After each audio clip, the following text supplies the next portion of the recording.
Hi everyone. Agak kurang semangat ya. Hi everyone. Iya, tadi kalau nggak semangat tadi nggak boleh duduk gitu ya. Just kidding, just kidding. Boleh duduk silahkan.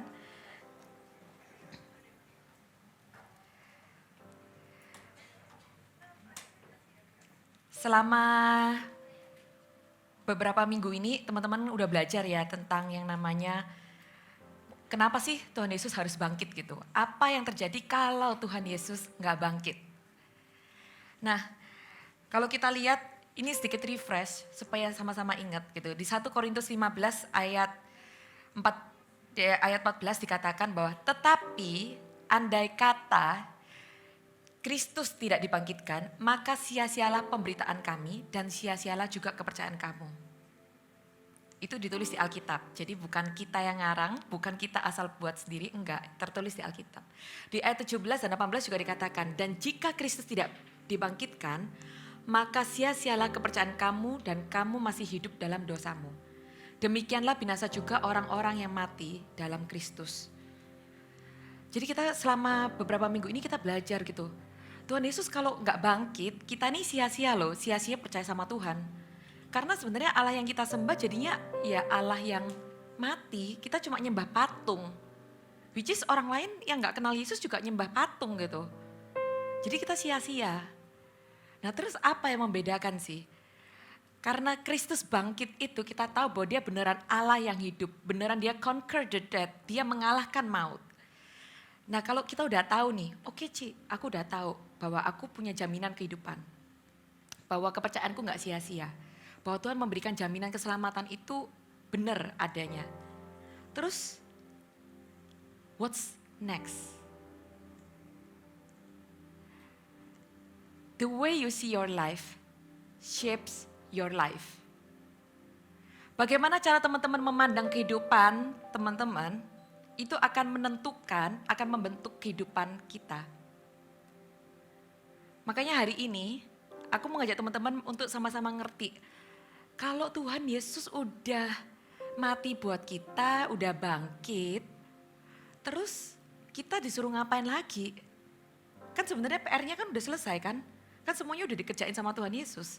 Kita kan udah, anggapannya udah hidup ini udah kayak gak jelas ya jadinya. Ngapain gitu kita harus hidup. The way you see your life shapes your life. Contoh paling gampang misalnya gini. Kalau ada orang promosi, kalian datang ke mall, terus promosi bagi-bagi barang gratis, bagi-bagi tester gratis, dikasihin bolpen. Kalian terima bolpennya? Oh ya, ya udahlah. Ya palingan mungkin disimpan, mungkin juga kelupaan, mungkin ditinggal. Maksudnya hilang ada nggak ada pun ya bodo amat lah ya. Anggapannya itu kan gratisan. Dan harganya juga ya kayaknya murah juga. Tapi coba misalnya, kalau ada di sini yang menang undian, gadget limited edition, harganya mahal sekali. Yang kayaknya udah lu nggak mungkin beli karena itu saking limited editionnya dan itu susah banget dapetnya. Terus tiba-tiba kalian menang undian nih. Siapa yang pasti kayak, oh ya udahlah nggak perlu, aku taruh aja di meja food court. Nggak mungkin kan? Pasti yang kita lakukan apa? Ih berharga loh, dijaganya baik-baik, disimpannya baik-baik. Bener-bener kita nganggapnya ini berharga karena apa? Karena kita tahu ini susah dapetnya. Harganya mahal, bukan barang gratisan yang asal cuma siapapun ini ya gratis ya gitu. And that's the same with our life. Waktu Tuhan Yesus mati di kayu salib dan dia bangkit lagi, Allah yang di surga itu bisa aja buat, malaikat aja yang tak suruh mati menggantikan dosa kita. Ya kan, Tuhan bisa membuat another human kalau enggak, untuk mati ganti kita. Tapi enggak loh, Allah ini ngasih anaknya sendiri, the one and only yang paling precious to him untuk kita. Jadi kehidupan teman-teman semua di sini itu sangat berharga. Your life is so precious sampai Tuhan itu rela untuk trade the whole world for you and me. Nah sekarang kalau kita udah ngerti, kita udah lihat kayak oke, kehidupanku berharga. Terus what's next?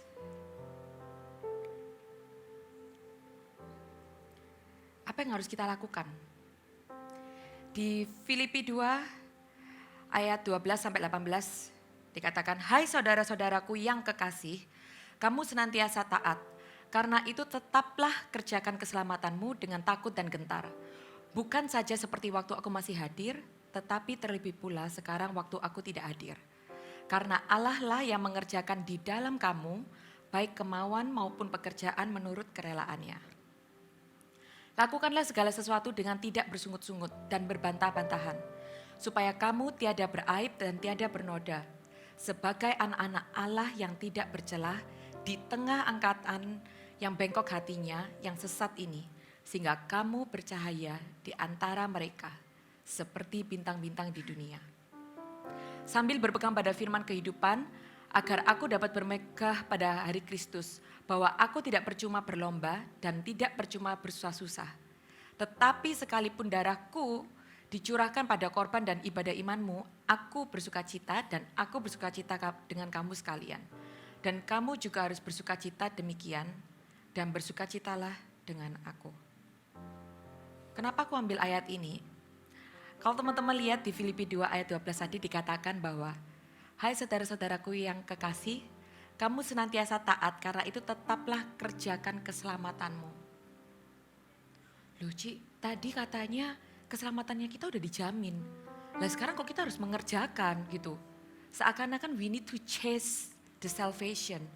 Maksudnya apa nih? Kenapa kok kita harus mengerjakan keselamatan kita? Kita harus kayak seakan-akan mengejar gitu. Enggak. Salvationnya itu bukan hilang. Salvationnya itu bukan harus kalian kejar. Karena di Efesus 2 ayat 8-9 dikatakan, "Sebab karena kasih karunia kamu diselamatkan oleh iman. Itu bukan hasil usahamu tetapi pemberian Allah. Itu bukan hasil pekerjaanmu, jangan ada orang yang memegahkan diri." Jadi it is clear, keselamatan yang kita terima, jaminan keselamatan kehidupan kekal yang kita terima itu dikasih. Bukan karena perbuatan kita, tapi memang karena Tuhan yang kasih ke kita. Lah tapi tadi ayat yang tadi itu bilang kerjakan keselamatan, itu maksudnya ngapain? Kan katanya udah dikasih, terus kok aku masih harus ngerjain? Maksudnya kerjakan keselamatan itu adalah menghidupi iman kita. Kan kita udah dikasih nih, udah dikasih hidup yang kekal, udah dikasih jaminan keselamatan. Tapi kan kita masih hidup di dunia. Ya anggap aja kalian sekarang sini ada yang 14, ada yang 13 tahun, ada yang 17. Anggaplah kalian masih hidup nanti sampai umur 80 tahun. Kalian masih punya rentang waktu kehidupan segini, mau diapain? Nah inilah yang dimaksud dengan kerjakan keselamatanmu. Dalam rentang waktu kita ini, kita mau belajar untuk menghidupi iman kita. Mengerjakan keselamatan itu bukannya kita kejar keselamatannya, bukan. Tapi karena kita setelah diberi keselamatan, kita mau mengerjakannya, kita mau mengelolanya, kita mau gak menyia-nyiakannya. Itu yang dimaksud dengan kerjakan keselamatan. Kita mau menghidupi iman kita bukan sebagai upah. Jadi karena ya aku akan bekerja keras, membuat hidupku jadi lebih baik, menjadi orang lebih baik, supaya aku dapat keselamatan. Bukan. Itu bukan sebagai upah. Tetapi kita mengerjakan keselamatan karena kita sudah menerima terlebih dahulu. Karena kita sudah tahu bahwa itu adalah bentuk ucapan kasih kita. Kita menghargai kasihnya, kita menghargai pengorbanan Yesus. Dengan cara apa? Kita menghidupi iman kita, mengerjakan keselamatan kita. Nah terus caranya kerjakan keselamatan tuh gimana? Kalau cara kerjain PR matematika kan udah tahu ya, jelas ya ada rumusnya. Kerjakan PR ini tahu. Kalau kerjakan keselamatan itu gimana? Wong PR-nya udah selesai kok, udah dikerjain sama Tuhan nih. Kita akan lihat bagaimana kita mengerjakan keselamatan. Kita akan lihat di ayat ke-13 yang tadi. Mengandalkan Tuhan. Di ayat ke-13 dikatakan, "Karena Allah lah yang mengerjakan di dalam kamu, baik kemauan maupun pekerjaan menurut kerelaannya." Karena Allah lah yang mengerjakan di dalam kamu. Ini nih enak loh, kita nih kayak orang kerja PR, terus gurunya tuh udah ngerjain banyak hal, kalian tuh cuma tinggal nerusin. Ini dikasih tahu bahwa Tuhan itu yang mengerjakan di dalam kita. Tuhan yang ngasih kita kekuatan untuk kita mengerjakan ini loh tadi masa kehidupan kita. Tuhan yang kasih kita kekuatan. Bukan karena kita sendiri, bukan karena kekuatan kita sendiri, tapi karena Allah lah yang mengerjakan di dalam kamu. Wow. Kita dikasih PR yang udah dikerjain gurunya, dan kita cuma tinggal nerusin aja, nerusin PR-nya.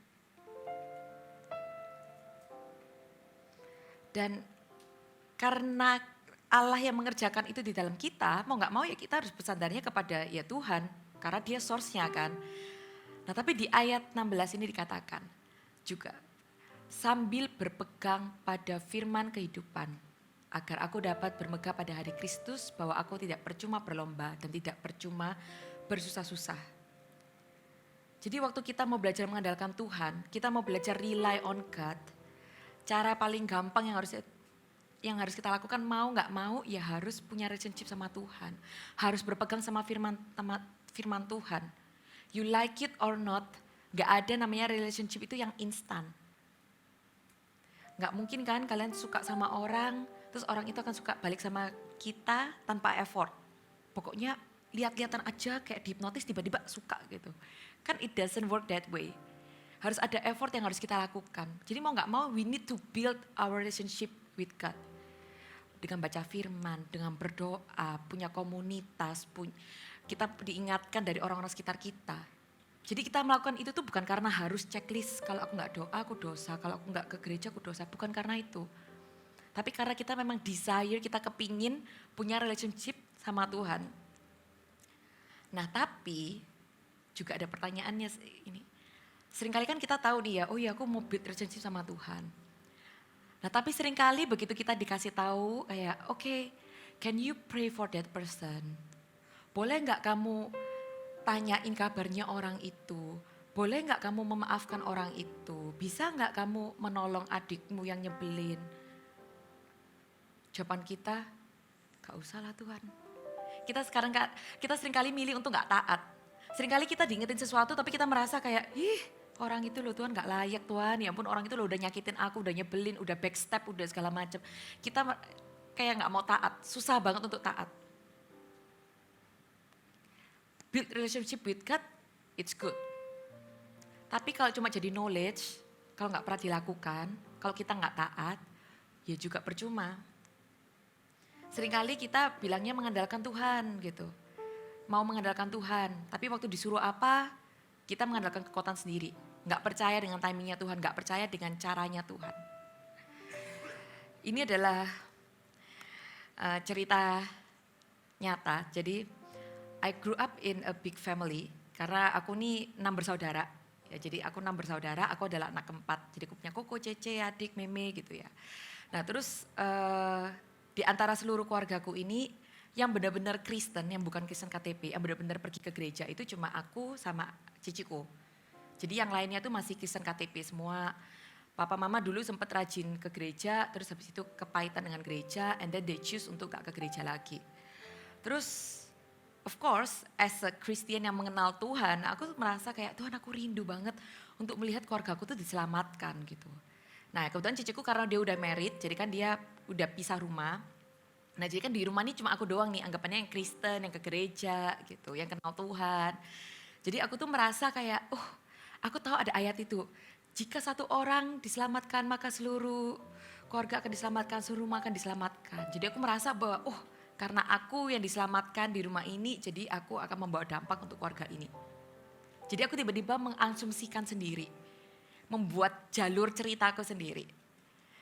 So what I do adalah, I try to manipulate God's work. Aku berusaha untuk memanipulasi. Caranya gimana? Supaya mereka datang ke gereja, yang aku lakukan adalah, kan mereka ini kan kepingin lihat cucu ya. Ciciku kan sudah punya anak. Jadi aku sama ciciku kita berdua kayak kong kali kong. Kita kayak janjian. Bilang aja, habis nanti Paskah ke gereja aja. Nanti habis itu kita makan siang bareng, lihat cucu. Gitu. For the sake of membawa mereka ke gereja, I manipulate. Berhasil nggak? Berhasil sih, mereka datang ke gereja. Tapi the next week ya nggak datang gitu. Jadi dari event after event, manipulate, terus habis itu kalau di rumah, aku berusaha untuk jadi anak yang baik gitu. Berusaha jadi yang gak mengecewakan, berusaha untuk menuruti orang tua dan segala macem. But you guess what? Siapa di sini yang gak pernah berantem dengan orang tuanya? Gak ada ya, sama aku juga gak pernah.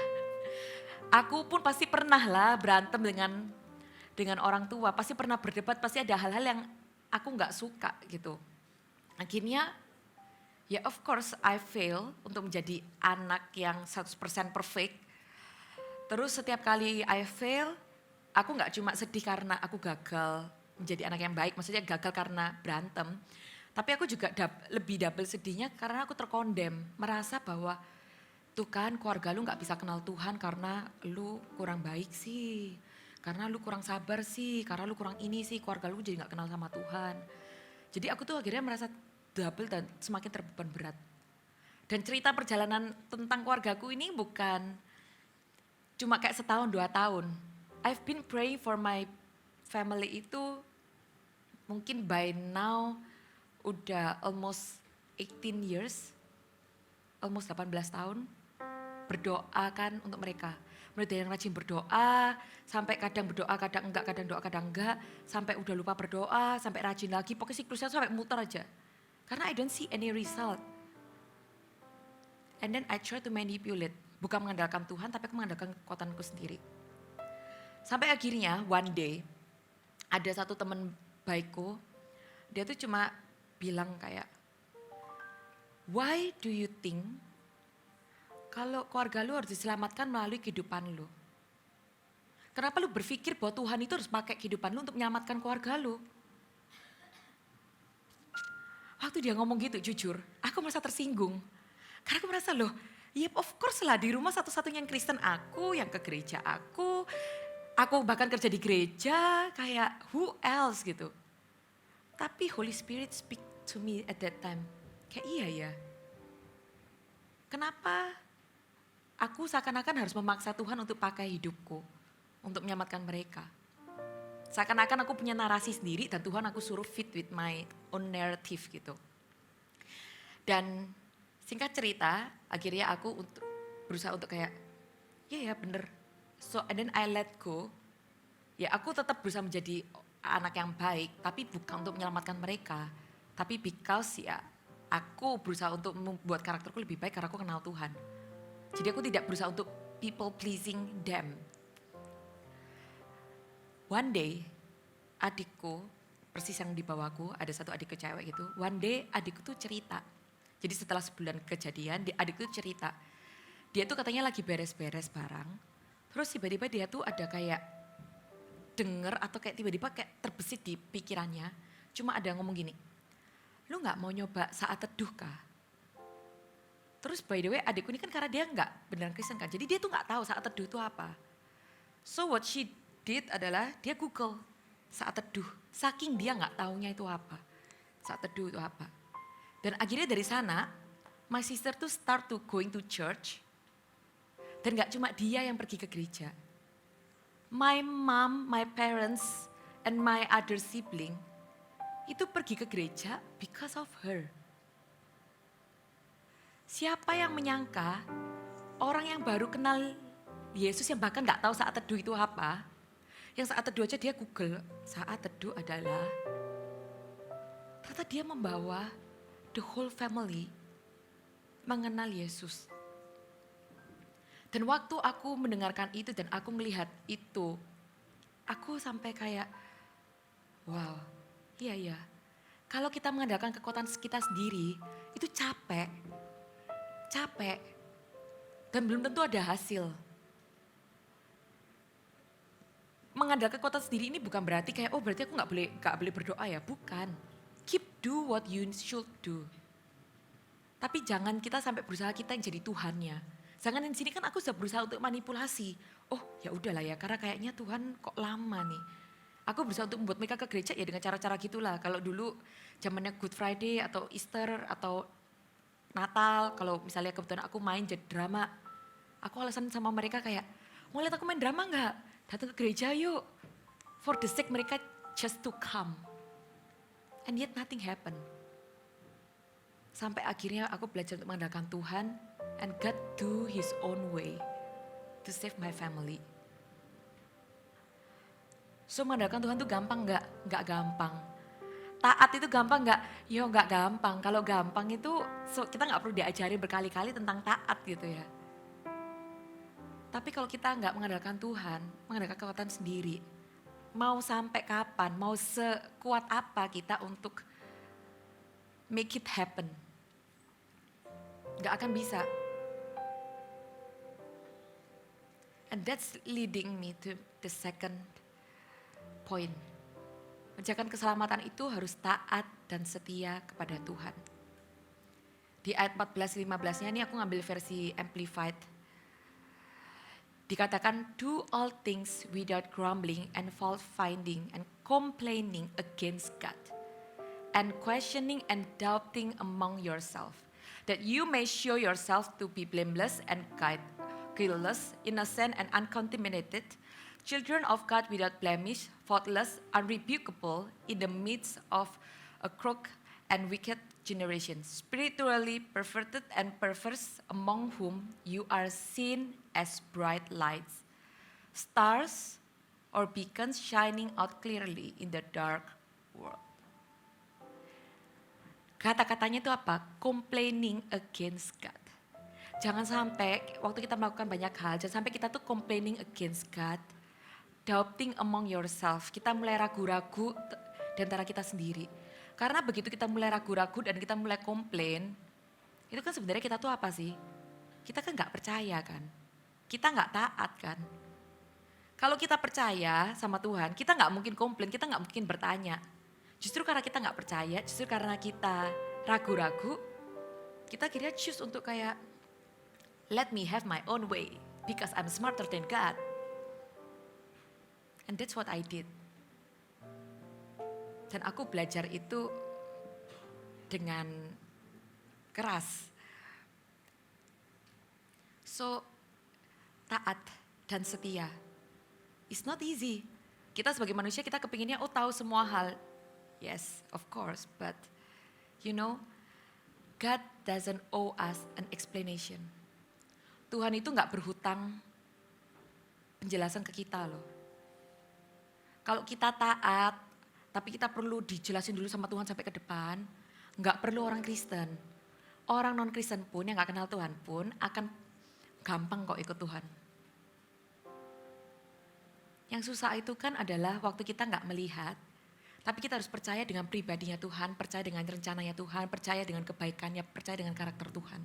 Even when you don't see. God doesn't owe us an explanation.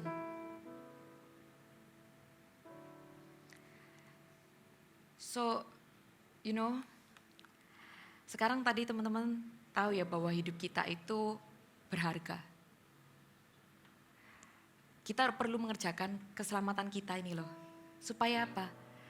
Tuhan yang udah nebus hidupnya kita ini, itu gak sia-sia. Percuma Tuhan Yesus mati dan bangkit ya kayu salib kalau akhirnya we live our life aimlessly. Pokoknya ya asal hidup lah, asal go with the flow lah, apa kata orang lah, apa kata my parents lah, apa kata wherever I want lah. Akan sia-sia, ngapain Tuhan Yesus harus mati dan bangkit untuk menebus kehidupan kita ini loh. This period of time sama kita hidup di dunia ini loh, ngapain. Justru karena kita tahu ini berharga, jangan sia-siakan. Jangan sia-siakan, tapi kerjakanlah keselamatanmu, hidupi imanmu dengan cara belajar mengandalkan Tuhan dan taat dan setia. It's not easy, I know. Makanya kita bakal butuh brother and sister keeper untuk kita menjalani this period of time. So yuk aku undang teman-teman untuk berdiri.